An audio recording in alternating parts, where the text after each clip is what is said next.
What's up, moviegoers? Welcome to the Marchio podcast. I'm your host, Anthony. In today's episode of the Marchio podcast, I'm talking about Friday the 13th. It's directed and produced by Sean S. Cunningham, written by Victor Miller, and stars Betsy Palmer and Kevin Bacon. It was distributed by Paramount Pictures in the United States and internationally by Warner Bros. Pictures. The release date is May 9th, 1980, has a running time of 95 minutes. The budget was $550,000, and it grossed $59.8 million at the box office. Now, basically, Sean S. Cunningham, who produced and directed Friday the 13th, previously worked with Wes Craven on the film The Last House on the Left. Now, Sean Cunningham was inspired by John Carpenter's Halloween and wanted Friday the 13th to be a shocking visually and stunning, and that makes you jump out of your seat, and to be a horror roller coaster ride. The original screenplay was tentatively titled A Long Night at Camp Blood. While working on a redraft of the screenplay, Cunningham proposed the title Friday the 13th, after which Miller began redeveloping. Cunningham rushed out to place an advertisement in Variety using the Friday the 13th title. He was worried that someone else owned the rights to the title and wanted to avoid potential lawsuits. Cunningham thought it would be the best to find out immediately.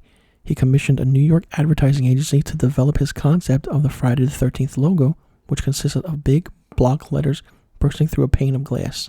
Now, in the end, Cunningham believed that there were no problems with the title, but distributor George Mansour stated there was a movie before called Friday the 13th The Orphan. It was a moderate success, but someone still threatened to sue for the title. The suit was eventually resolved, and Cunningham was able to use the Friday the 13th title. The screenplay was completed in mid-1979 by Victor Miller, who later went on to write for several television soap operas. At the time, Victor Miller was living in Stratford, Connecticut, near Cunningham, and the two had begun collaborating on potential film projects.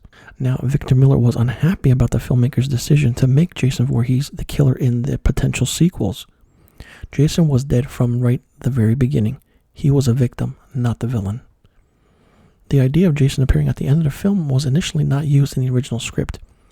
In Victor Miller's final draft, the film ended with Alice merely floating on the lake.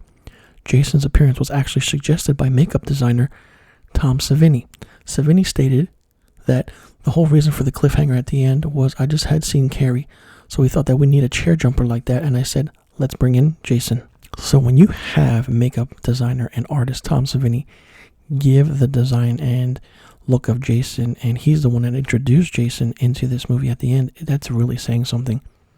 Because as we know now, Tom Savini is a fantastic makeup artist and a very underrated actor.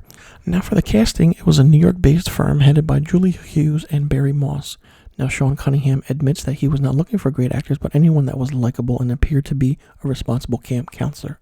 Now Moss and Hughes were happy to find 4 actors, one of them being Kevin Bacon, who had previously appeared on certain soap operas.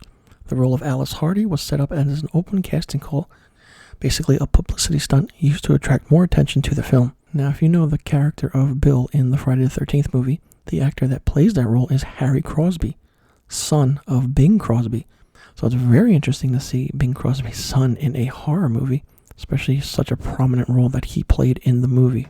The film was shot in and around the township of Hardwick and Hope in Warren County, New Jersey in September of 1979. The camp scenes were shot on a working Boy Scout camp, which was located in Hardwick. The camp is still standing and still operates as a summer camp. The cinematography in the films employs recurrent point-of-view shots from the perspective of the villain. Now, Tom Savini was hired to design the film's special effects based on his work on George Romero's Dawn of the Dead in 1978. Savini's design contributions included crafting the effects of the axe wound to the face, the arrow penetrating Jack's throat, and Mrs. Voorhees decapitating by the machete.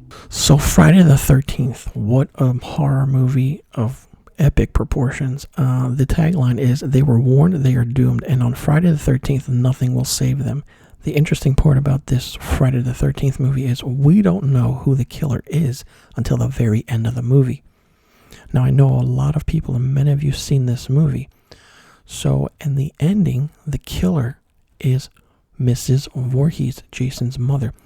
And the reason she kills these camp counselors is because her son Jason drowned in the lake, and due to the negligence of 2 staff members.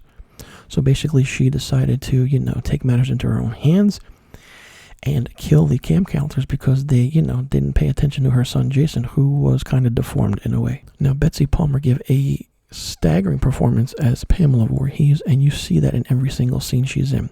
We don't really know who the killer is in this movie. However, the best thing about it is that the kills in this movie are great.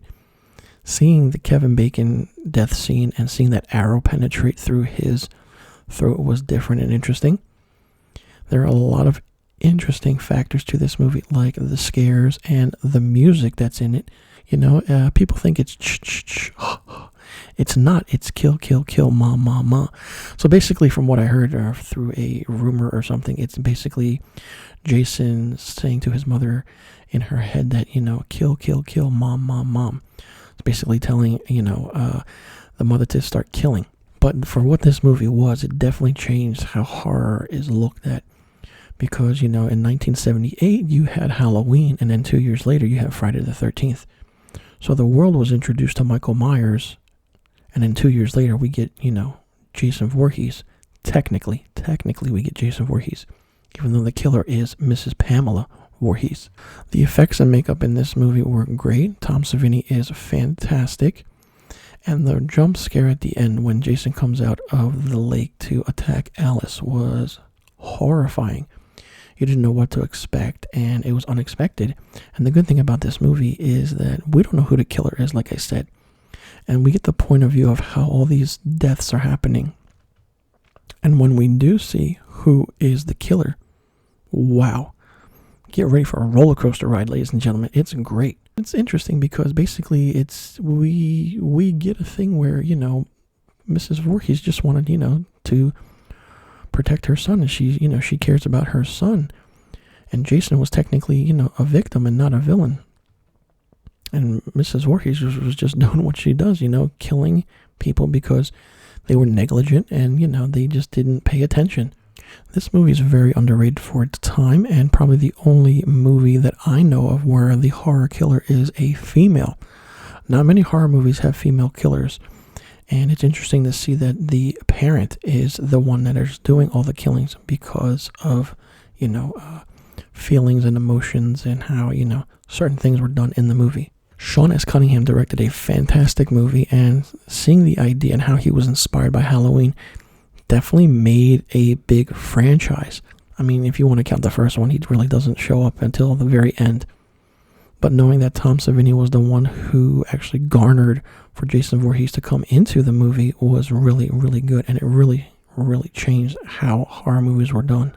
The movie is definitely considered a slasher film, and that's what it is, a slasher film. Not many horror movies are considered slasher films, but this one is definitely that. It's a big, big horror movie.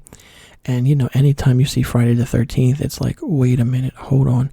You don't know what to expect at all. And for this being an independent movie at the time, and for only having a budget of $550,000 and grossing close to $60 million at the box office in 1980, that's a big, big step, especially for independent filmmakers who are looking to gain a big, notoriety for themselves, especially with Sean Cunningham, what he did by taking out an ad in a newspaper and just, saying, hey, this movie's coming out, this is what we're going to do.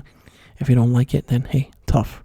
Plus, this changed how people went to summer camp, about serial killers and the whole cliche of, starting serial killers in summer camps. And that was the whole, craziness that happened after Friday the 13th came out. There were a lot of movies and horror movies about summer camps and serial killers and who was the killer, who was this, why they did it, what they did it for. There was a whole, understanding of what happened, but this movie was simple, it was straightforward, and Victor Miller wrote a fantastic script. The whole thing about being scared worked, and it worked really, really well. So let me know in the comment section below what you think about Friday the 13th. Did you like that Mrs. Voorhees was the killer and not Jason? And do you think that Betsy Palmer as Mrs. Voorhees did a fantastic job in her role? And do you think you'd change the script if you were writing it, and who would you put as the killer? And would you introduce Jason at the end, or would you leave it where we see Alice just floating in the river by herself? Let me know in the comment section below about the questions I just asked. And be sure you tune in to the next episode of the Marchio podcast, where I talk about Friday the 13th, part too. And be sure you click that subscribe button and hit that notification bell for new videos and new podcast episodes on the Marchio Productions YouTube page. And follow Marchio Productions on Instagram, Facebook, and Twitter. And follow me, Anthony, your host, on Instagram and Twitter at misterfilmstock. And follow the Marchio Podcast on Instagram, Facebook, and Twitter. I'll leave a link to all the social media accounts in the description box below. You can check it out and follow along. All right, everyone, that does it for today's episode. I'm your host, Anthony. Thanks for tuning in. You see, Jason was my son, and today is his birthday.